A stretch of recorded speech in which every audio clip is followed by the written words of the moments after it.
We're going to begin with power. I have classified these guns into 5 power levels.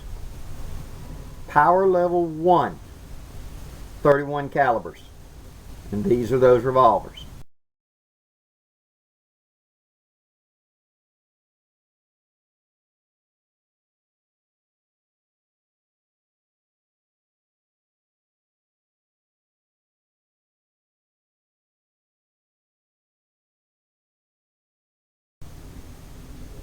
Power level 2, 36 caliber pocket pistol, and these are those revolvers.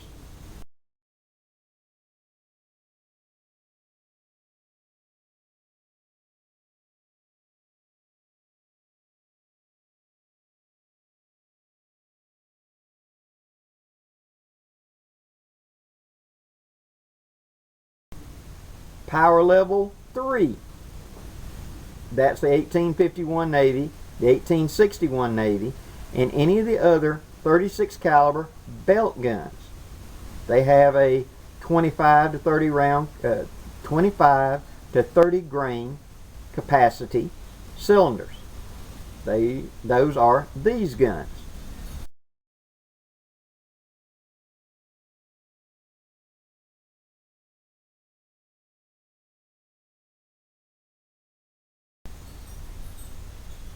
Power level 4. These are the 44 caliber belt guns. 1860 Army, Remington New Model Army. That's these guns.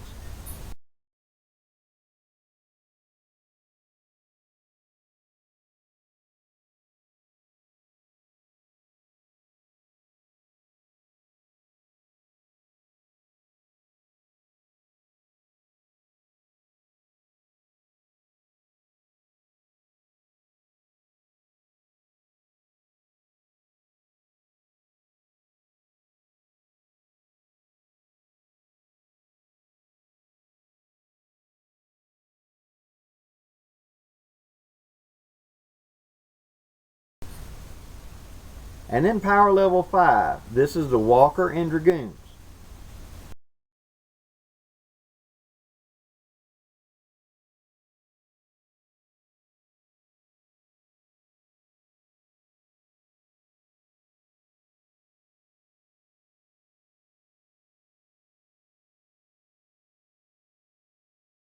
Now, I'm about to make a general statement.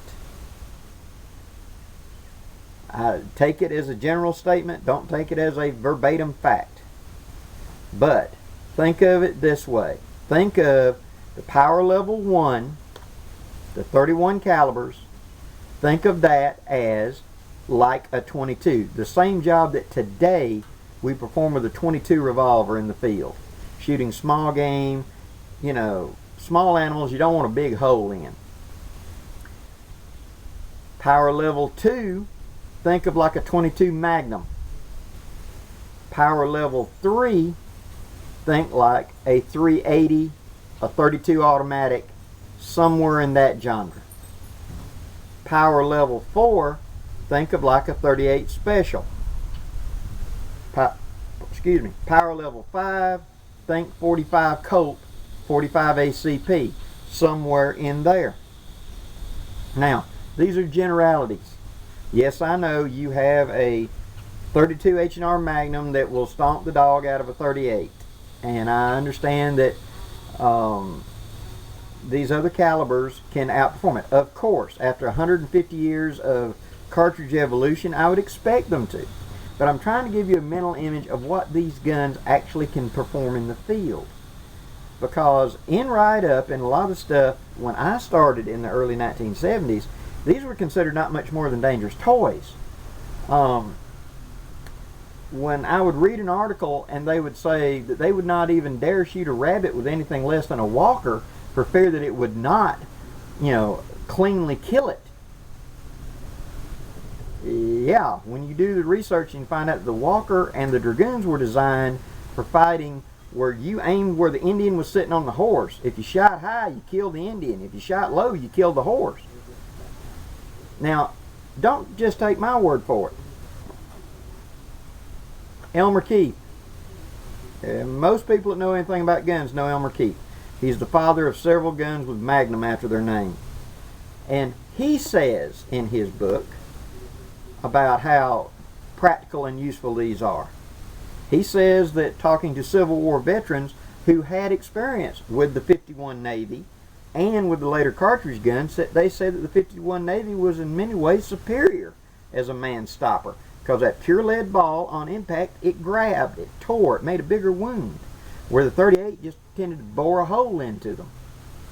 He talks about a Union officer during the Civil War shooting hogs as they run by at, pulling the gun and hitting them behind the ear at a run. These men practiced with these guns. These were life and death. These were weapons of war in the 1860s.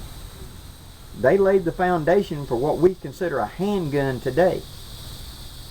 Now, he also talks about the 31s, using the 31s to shoot trapped animals. That they made a nice small hole and a good shot into the chest cavity, killed quickly on like bobcats and badgers and things that were in traps that you could get close. Like today, we'd think of using a 22.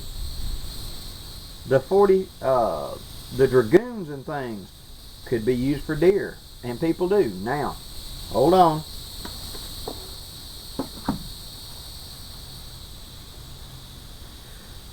When I say use the Walker, the dragoons for deer, yes, they can be done. With a proper bullet, we'll get to that. Proper load, we'll get to that. And the proper mindset in range. If you're going to try to take big game, being hog or deer with a percussion revolver, you have to think bow hunting range. Do not think 44 Magnum with a scope 200-yard shots. Think 30 yards, 20 yards, things like that. And I'm going to make references in my next video of how we can achieve all this. This is just an opening shot.